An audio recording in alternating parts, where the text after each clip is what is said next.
সম্পূর্ণ নতুন নিয়মে কিভাবে জিমেল আইডির পাসওয়ার্ড পরিবর্তন করতে হয় সেই প্রসেসটা আজকের এই ভিডিওতে চলুন দেখিয়ে দিচ্ছি। সো ভিউয়ার্স, আপনার মোবাইল স্ক্রিনে আসার পর সরাসরি আপনি গুগল প্লে স্টোর অথবা জিমেলে চলে আসবেন। দুটি দিয়ে আপনি সেম ভাবে করতে পারবেন। সো আমি এখান থেকে সরাসরি জিমেলে চলে আসলাম। জিমেলে আসার পর আপনি উপরের দিকে আপনার জিমেলের প্রোফাইল দেখতে পারবেন, এই অপশনে ক্লিক করবেন। দেন আপনি এখান থেকে ম্যানেজ ইউর গুগল অ্যাকাউন্ট, এই অপশনে আপনি ক্লিক করে দিবেন। তারপর এখান থেকে সিকিউরিটি অ্যান্ড সাইন ইন, এই অপশনে আপনি ক্লিক করবেন। তারপর নিচের দিকে চলে আসবেন। নিচের দিকে আসার পর এখানে অপশন পাবেন পাসওয়ার্ড, এই অপশনের উপর আপনি ক্লিক করবেন।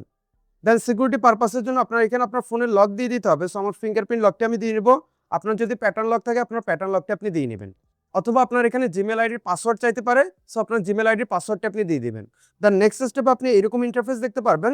সো এখানে মূলত আপনার নতুন যে পাসওয়ার্ডটা আপনি দিতে চান ওই পাসওয়ার্ডটা আপনি এখানে দিয়ে নেবেন, এবং এই উপরে নিউ পাসওয়ার্ড অপশন আপনি যে পাসওয়ার্ডটি দিবেন সেম হুবহু পাসওয়ার্ডটি আপনি নিচে কনফার্ম পাসওয়ার্ডে আপনি দিয়ে নেবেন। এবং আপনার পাসওয়ার্ডটি আপনার সর্বনিম্ন 8 ক্যারেক্টার ভিতর হতে হবে, এবং সর্বোচ্চ আপনি এর বেশিও দিতে পারেন। এবং পাসওয়ার্ড তৈরি করার সময় আপনি অবশ্যই নাম্বার, লেটার এবং ক্যারেক্টার মিলিয়ে এলোমেলোভাবে কঠিন একটি পাসওয়ার্ড আপনি তৈরি করে নেবেন। সো আপনার পাসওয়ার্ড দিয়ে দেওয়ার পর নিচে দেখতে পাচ্ছেন চেঞ্জ পাসওয়ার্ড, এই অপশনে আপনি ক্লিক করে দিবেন।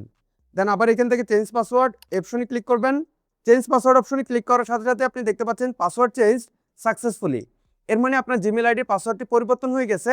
এখন আপনি যে পাসওয়ার্ডটি দিলেন এটি আপনার জিমেল আইডির পাসওয়ার্ড।